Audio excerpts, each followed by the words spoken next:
This is last question of exercise 5.2 class 12th mathematics NCERT question number 10। चलिए question number 10 में कुछ इस तरह दे रखा है फंक्शन ग्रेटेस्ट इंटीजर फंक्शन दे रखा है x। ग्रेटेस्ट इंटीजर फंक्शन को हम इस तरह से लिखते हैं और इसकी रेंज दे रखी है 0, x की रेंज है 0 to 3। ठीक है। अच्छा, हमें ये बताना है कि ये जो फंक्शन है ये x इज इक्वल टू 1 और x इज इक्वल टू 2 पर डिफरेंशिएबल नहीं है। तो हम दोबारा से वही फॉर्मूला यूज करेंगे डिफरेंशिएबिलिटी शो करने के लिए, क्योंकि सिर्फ ग्राफ से काम चलने वाला नहीं है। अच्छा, ग्रेटेस्ट इंटीजर फंक्शन को समझने के लिए पहले उसका ग्राफ समझ लेते हैं एक बार। This is y of fx and this is x।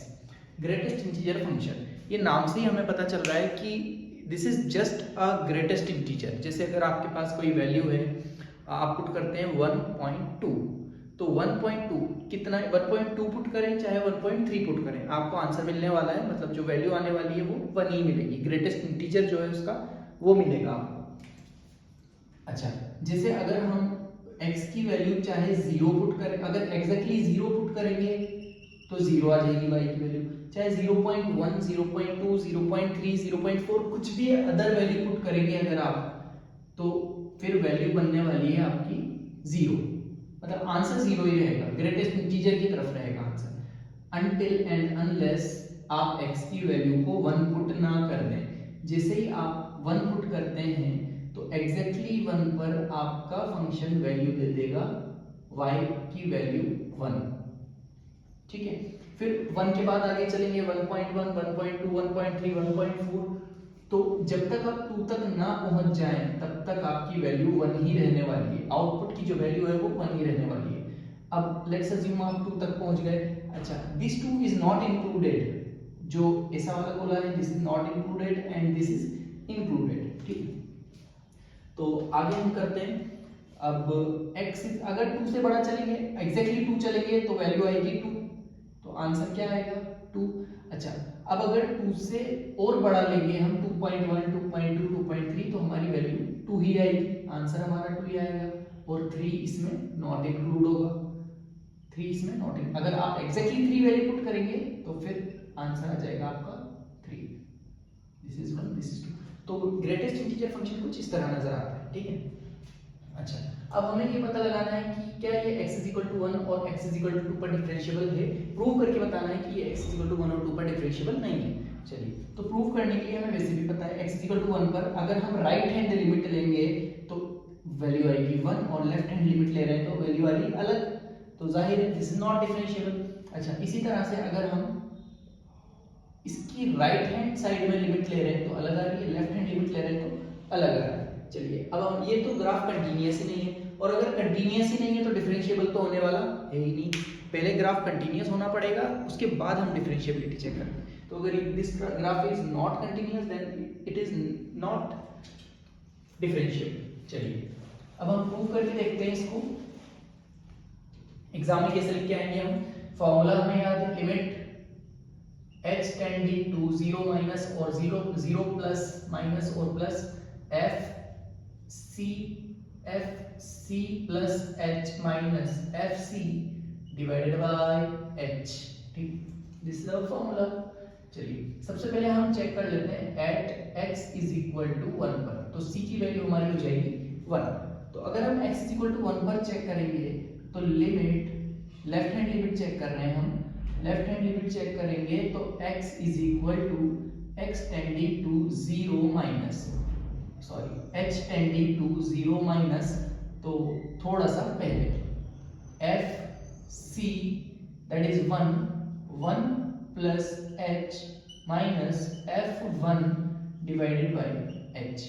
चलिए, लिमिट अगर h टेंडिंग टू 0 माइनस लिखते हैं हम, फंक्शन में वैल्यू पुट करते हैं, फंक्शन है greatest integer function, so this will become 1 plus h of greatest integer minus 1 of greatest integer and divided by h। limit h tending to 0 minus अच्छा, थोड़ा सा पहले, तो 1 का थोड़ा पहले मतलब आंसर देगा 1 से थोड़ा पहले आंसर देगा ग्रेटेस्ट इंटीजर 0, 1 से थोड़ा पहले ग्रेटेस्ट इंटीजर 0 रहेगा।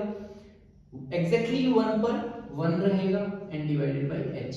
अब अगर आप यहाँ पे h की वैल्यू पुट करेंगे, दिस इज -1/h। अगर आप h की वैल्यू 0 से थोड़ी ज्यादा या कम पुट करेंगे तो आंसर आपका नियरली इक्वल टू 1/0 बन जाएगा, that is infinity.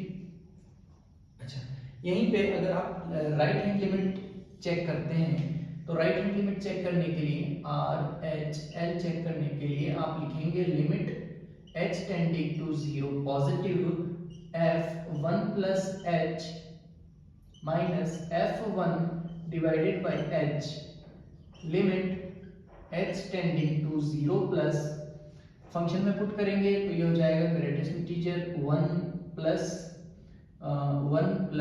h and minus greatest integer 1 divided by h। 1 से थोड़ा बड़ा ग्रेटेस्ट इंटीजर 1 ही होगा, तो that is 1 and limit h tending to 0 positive 1 minus और 1 एग्जैक्टली 1 ही होगा और divided by h and 1 minus 1 will be 0, तो 0 upon something will be also 0, तो द आंसर विल बी 0। तो यहाँ पे क्लियर हो रहा है कि लेफ्ट हैंड लिमिट इंफिनिटी की तरफ जा रही है, राइट हैंड लिमिट 0 हो रही है, तो this is not differentiable. Left hand limit will not equal to right hand limit, तो यहाँ पे this function is not differentiable at x is equal to 1। अब अगर आप सेम काम करेंगे at x is equal to 2 तो आपको पता लग जाएगा कि भाई x इज इक्वल टू 2 पर भी डिफरेंशिएबल है या नहीं, तो आप c को अज्यूम कर लेंगे, c अब आपका हो जाएगा x इज इक्वल टू 2। तो आप सेम फॉर्मूले में अगर लेफ्ट हैंड लिमिट चेक करेंगे तो limit h tending to 0 minus function में वैल्यू क्या पुट करेंगे आप, f इस बार c की वैल्यू है 2 plus h minus f2 divided by h और limit h tending to 0 minus, अब 2 से थोड़ा कम आ जाएगा 1 माइनस एग्जैक्टली 2 पर आ जाएगा 2 एंड डिवाइडेड बाय h, तो 1 माइनस 2 विल बी -1, तो यहाँ पे वैल्यू बनी limit h tending to 0 minus -1/h।